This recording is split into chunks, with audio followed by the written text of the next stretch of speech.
Yo, what's up, everyone? It's your boy Jack. So go, you either know or you don't. First and foremost, like always, thank you guys so much for tuning in. Like always, you guys are the best. Thanks for the support. Always, I genuinely mean that every time I say it. Now, I'm super excited for this video today. Not specifically because of content, not saying the content's not really good and interesting, but once we're done with this and we completely and fully understand what is going on here, the next video is going to be a lot more interesting and a lot more fun to think about. Okay, so this is really the build-up to the next video, and I'm so sorry, like I keep wanting to put out this Agrippa video, but I want to make sure this series comes out in consecutive order so you guys can watch it just back to back, and then the Agrippa one is kind of an offshoot, kind of not really.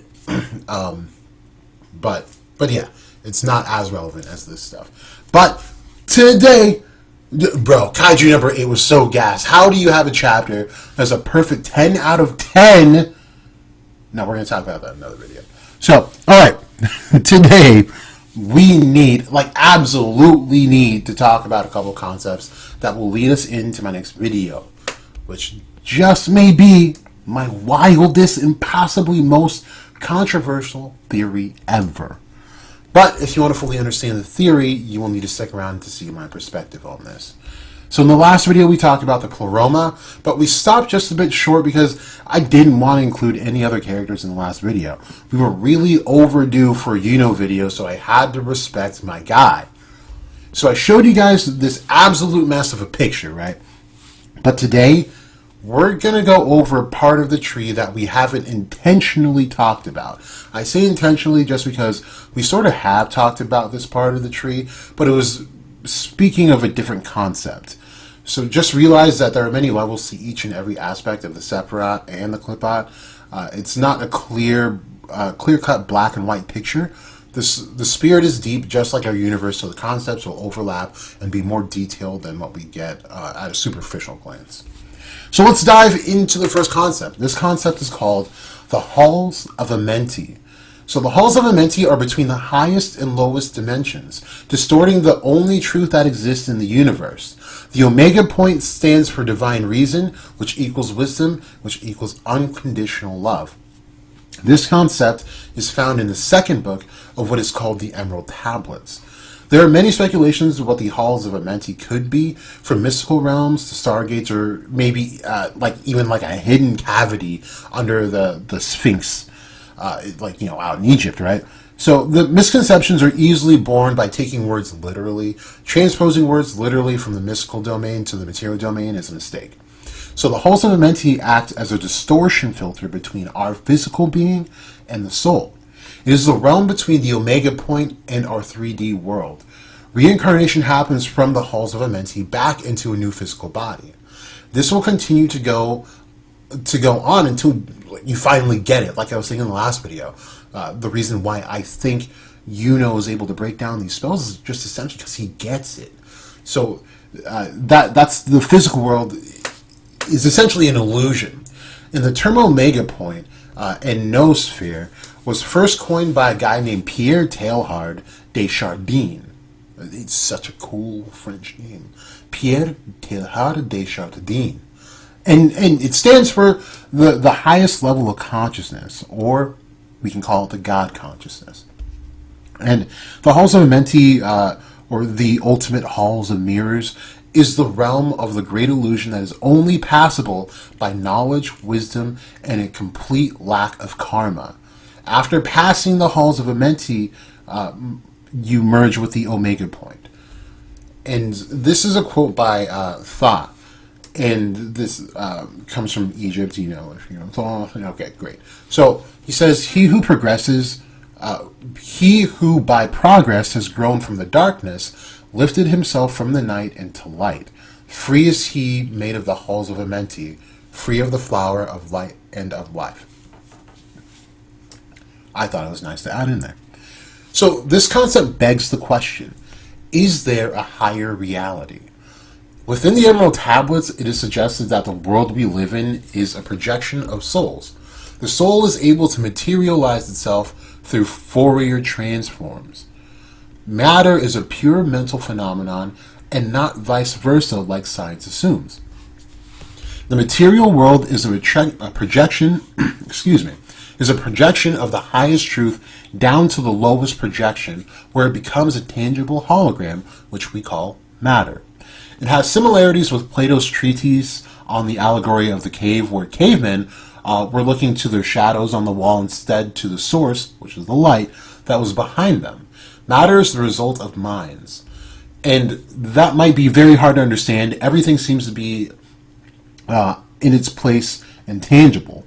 So how can it be an illusion then, right? Where we even have the saying, mind over matter, where this is actually saying it's the opposite. It's matter over mind. No. It's mind over matter still. Ignore me. Anyway, so this bit of excerpt comes from Build Reps. So Build Reps goes on to explain that we've learned from our birth to rely on our senses, and we are conditioned to think in terms of matter over mind. See, I did have it right. Okay, all right, that's what okay, great. I said it right the first time, and I backtracked. Don't ever second guess yourself, guys. All right, so we've been taught the idea that our physical brains, made from dead atoms, produces all our thoughts. We have to overcome this superficial idea, or better, we have to dump this idea completely. It is a false paradigm. When you have fallen for materialistic scientific ideas, you will get lost in the halls of Amenti until you finally reach the first gate guarded by an archon. Now, remember from the last video, the very last thing that we touch on when talking about the pleroma is talking about archons. And archons are, it's essentially another word for demon. You won't even pass the first gate, and you will be thrown back into a new body. At school and study, we are trained to rely on our senses as organs of truth. In daily life, we learn to probe the world through our senses. Because we are incessantly conditioned in that way, we are unable to unlock the universal secrets. We need to know these secrets in order to incorporate and to live them during our earthly life. Knowing alone is not enough. So the key here is that it's suggested that we don't have organs that show us the truth, and is therefore a bit of you need a bit of soul searching, and it's really going to do the person some good when navigating these higher realms. Our universe is 100% mathematical. That is why the unreasonable God of the Old Testament is no true God. He's only a gatekeeper, the bouncer at the door, which some religions have turned into a god. Pure reason is a divine quality. That is why so many people feel attracted to mathematical patterns. The halls of Amenti are situated in the higher dimensions and ruled by pure energetic entities that several religions have called Lord the Almighty, Yahweh, and Allah. Again, this is the bouncer at the gates. Plato has called it the demiurge. The demiurge has many shapes and forms and guards together with the archons the gateways to the pleroma. Now, this is an interesting concept that we haven't really talked too much about, just because there's a clear separation in Black Clover between devils and, well, really everyone else. But in this, they do suggest that the demiurge is actually working with these demons to guard the gateways to the pleroma.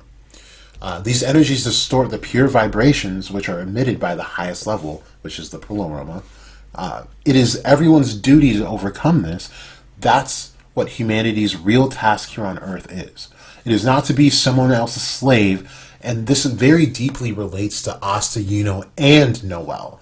All three refuse to be enslaved by their stigmas. All three have refused to stand down against opposing forces, both human and otherworldly, and all three have refused to be enslaved by their own fate. They are all beginning in reaching the status of the pleroma, but let's not get too comfortable with that thought yet. If we look at this, Yuno is most definitely swinging toward the top level of this chart. But let's note that this is but a different way to depict the tree of life or death, or otherwise known as the Sephiroth and the Clipot. But notice that they put the abyss below Earth. The idea behind this is that instead of drawing an entire separate reflection of the tree of life, it is all one. Both the angels and archons reside in the same tree, but the archons, of course, are in the shadow of it, thus entirely separate, while still the same. I know it's tough to follow, but just like physics, like in the last video, we have to delve into deeper states of our frame of thought to grasp some of these concepts. So to go on, The abyss is what dwells below the Thaumael, just as the Ein Safar dwells above Keter. As I've stated in previous videos, this is where I believe Liebe is drawing his power from, since he is, in my longest running theory, Licht's son. Licht, having thrown over Keter, would draw his light from the Ein Safar, which means limitless light, if you did not know what Ein Safar meant. Therefore, his son should be able to act in the same capacity, but in reverse, since he was fallen. Now, to go on, the Archons prevent immature souls to enter paradise, which precedes the Middle Kingdom, and finally the Pleroma. The road to become one with God, the Pleroma, is heavily guarded. Only fully detached, rationalized souls are able to enter the Pleroma. It is said by thought that some impure souls, by cheating on the rules, very rarely pass all gates and enter paradise. These souls will be cast into the abyss. It's game over as long as the universe lasts, that is to say, until the next Big Bang. Keep this in mind. Ignorance keeps your world intact. Ignorance is what keeps the halls of Amenti on Earth intact. When the ego is not aware, it is just a lower reflection of something higher, which is the soul. This ignorance keeps the ego in charge of all actions, and therefore at the level of ignorance. Every individual is an expression of the universe, an ever-glowing spark from the eternal fire. Duality, arrogance, jealousy, and darkness exist only by the grace of ignorance. The purpose of life is to outgrow the halls of Amenti, to cast away the veils of the great illusion. Therefore, ignorance must be conquered, and this is the most difficult full-time job one can have on Earth. Right? So now let's relate this to Dante or even Vonica for that matter. They're so blissfully ignorant, they don't realize that they are lost within the concept of the halls of Amenti, and will therefore be thrown back into this realm when they die, doomed to repeat past mistakes. But let's take it even further. Dante and Vonica have already been victimized by the halls of Amenti, died and came back, and are now repeating the cycle in a more grandiose theme. In some weird way, Nox's parents seem to resemble Vonica and Dante, but we saw them die. They were so enthralled in this ignorance of tampering with things, they didn't care to fully understand. I know you're saying that's impossible, Jack. There's like no way they were reincarnated and became older than Nox. Okay, yeah, man, I get it. And even if you look at their cards or info cards, they have like little squiggly marks next to their age. Like, it's unknown. It really is. So if I had to come up with a reason why we don't have ages for the Zogratis siblings, it's that their physical bodies were literally yeeted back to the realm of the living as is, or possibly even in a slightly younger state, to continue to serve the Archons or the devils as they were, and were granted more power due to their devotion to the underworld. And that is not to say that they realized that that's what happened. I'm sure they're being played as such, maybe with the exception of Xenon, because of course there was no Xenon-looking figure back in Nox's flashback. But as far as Dante and Vonica goes, I think it is possible that when they were yeeted back, their memory was wiped somehow, some way. And this could go back to even the theory that I had for Liebe, where as he keeps ascending these levels of hell, because he dies, his memory is also getting wiped over and over again, which is why he might not remember exactly what has been going on in the underworld, right? So now go back to Asta and Yuno. Yuno quite literally is breaking down what is perceived as the reality that is set in play, and it is possibly due to the fact that he may subconsciously or even some way consciously understand that the reality before him is more or less an illusion that can bend to his will when needed. For Asta, he's had to pave a more rough path for himself, but the very fact of the matter is that he is unbound by the forces that hold the world together, thus allowing him to bypass some of these illusions set into play to hinder the growth of his spirit. Now, Noelle has done much of the same, as she has overcome her curse almost completely, and through the use of runes, which hold some purification qualities in and of themselves, even Charlotte seems to be reaching this point. I want to leave this here for this concept. We pretty much hit the main points. There is, of course, much more to this, but this is exactly enough to push the point. So we've learned more about the Pleroma and the Halls of Amenti, and this next concept will place Asta more thoroughly within the scheme. As I said before, Asta fits this, but there is actually a much better fit for him in this cosmic scheme. To start, we should preface this next concept by saying that that with the concept of the Pleroma comes the concept of the Kenoma. Here's the description. The Pleroma is the abode of the Aeons. They are, or they comprise, the eternal ideas of or archetypes of the Platonic philosophy, separated from the celestial region by Horus, or boundary, which therein lies the Kenoma, or void. The kingdom of this world, the region of matter and material things, the land of shadow and darkness. Here is the empire of the demiurge or creator, who was not a celestial aeon at all, but was born in this very void over which he reigns. Here reside all those phenomenal, deceptive, transitory things of which the eternal counterparts are found only in the Pleroma. All things are set off one against another in these two regions. Not only have the 30 aeons their terrestrial counterparts, but their subdivisions also are represented in this lower region. The Kenoma too has its Ogdoad, its Dagad, and Dodagad, and it's like the Pleroma. So those terms are just essentially different gods in different capacities. One rules over 8, 10, and I forgot the other one. I think it's 12. There is one Sophia, we talked about this in the last one, in the super mundane region, and another in the mundane. There is one Christ who redeems the aeons in the spiritual world, and a second Christ who redeems mankind, or rather a portion of mankind in the sensible world. There is an aeon man and another aeon excelsia in this celestial kingdom, the ideal counterparts of the human race in the Christian church in the terrestrial. The topographical conception of the Pleroma, moreover, is carried out in details of the imagery. The second Sophia, called also Achamoth, is the desire or the offspring of her elder namesake, separated from her mother, cast out of the Pleroma, and left stranded in the void beyond, being prevented from returning by the inexorable Horus, who guards the frontier of the supermundane kingdom. And this comes from the Book of Lightfoot.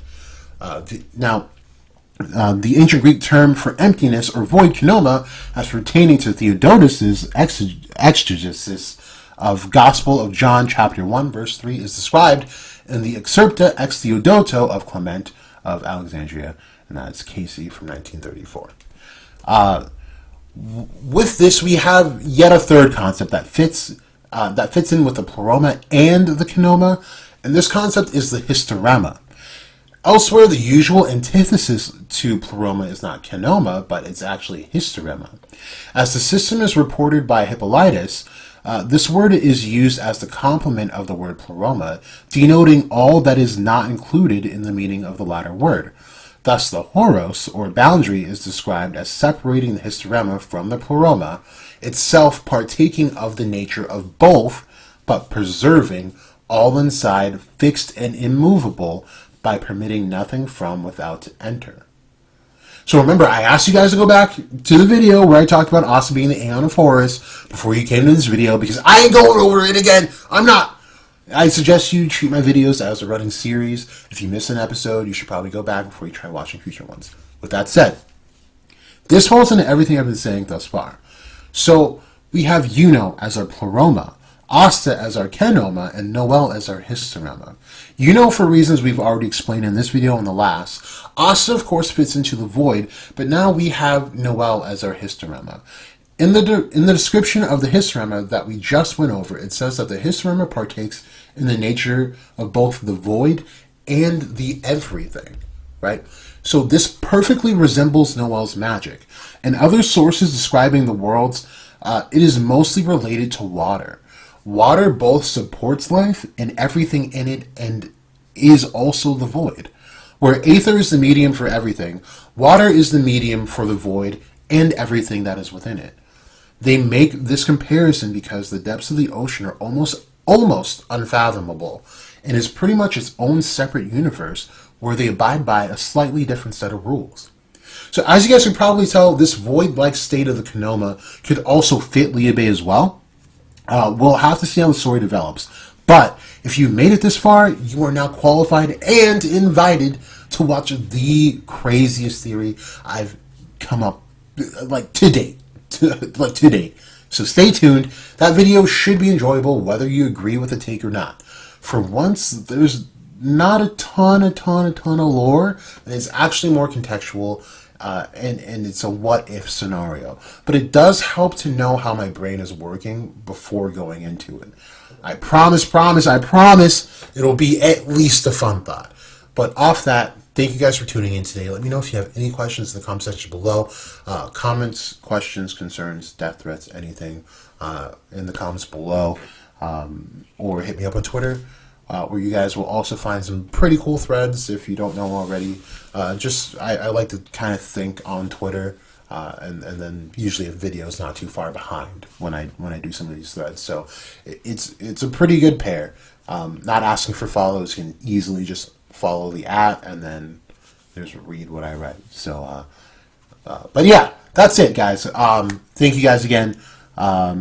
I will see you guys in the next video, which I'll probably just record like right now-ish, so that you guys have it first thing in the morning, because I'm actually super stoked about this. I think you guys might just dig it for what it is.